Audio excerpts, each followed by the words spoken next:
Hey, YouTube Nation.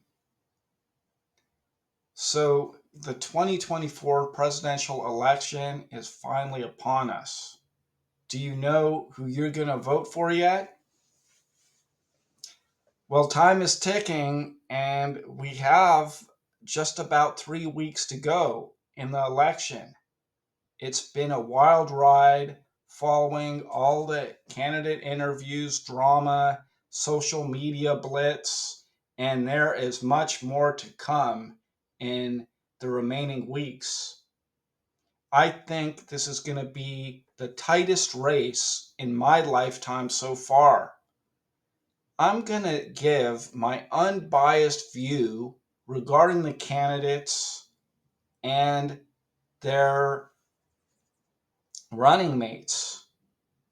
Okay, and let's start with Kamala Harris. In my opinion, she seems very rational and equitable.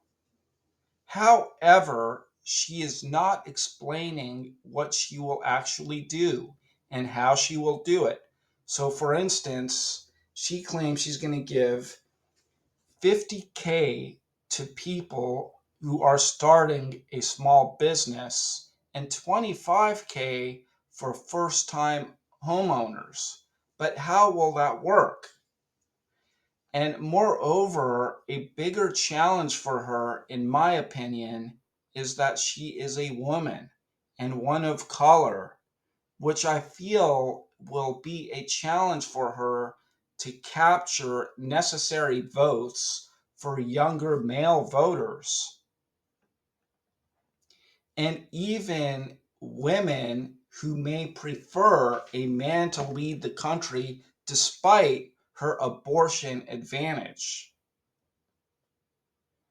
Having said all this, to counter this challenge, um, I've heard that she will be on Fox News this week in an interview, which should be very interesting, and also will be on Charlemagne the God, a YouTube channel. And I've also heard that she will possibly be on Joe Rogan. They're trying to arrange that. Perhaps this will make a difference in getting these necessary votes that she needs. We'll see what happens. Next, on the other side of the aisle, we have Donald Trump. Okay.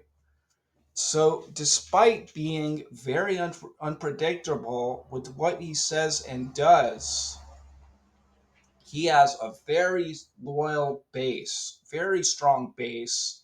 And I think once you're a Trump voter, it's, you're not going to be easily swayed to vote for the other side.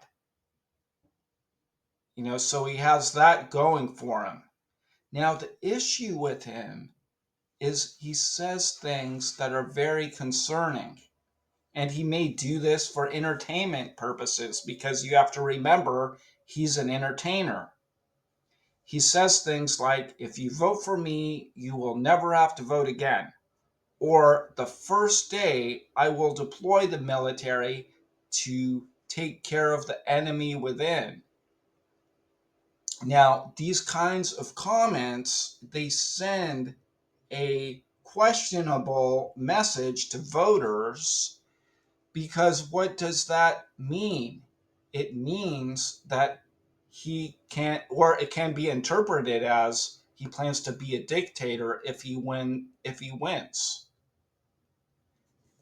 We all know what happens when he lost, right? The January 6th incident. Seems like it would be worse if he wins, if he's serious about being a dictator. Time will tell.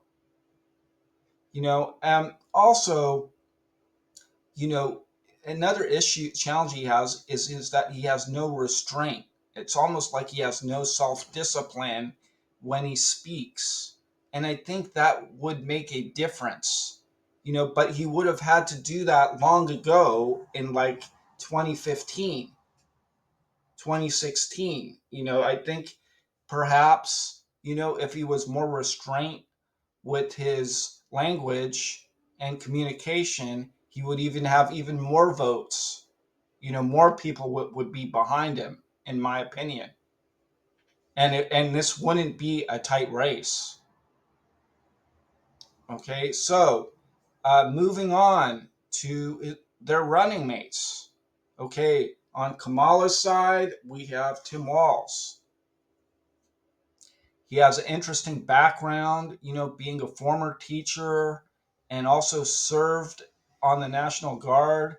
He seems like a fair man, in my opinion. And then on the other side, we have J.D. Vance, okay, Trump's running mate. And again, he seems like a decent man. He's a good communicator. But like his boss, um, he's unpredictable, with his comments. So for example, we all know about the cat lady comment and the Haitians eating cats and dogs in Springfield, Ohio, which got him into some trouble. Um, so we'll see what happens with this election, the next few weeks. Now, I hope both candidates stay safe. Unfortunately, with Trump, has been three assassination attempts, the last one occurring in Coachella in California, where they arrested a man that had guns and ammunition. Okay. Yeah. I, I hope nothing happens to either candidate. And, we'll know in a few weeks, who's our new president. All right. Just remember to vote either way. Your vote counts. Would be great to read your comments if you have the time to comment. Have a great day.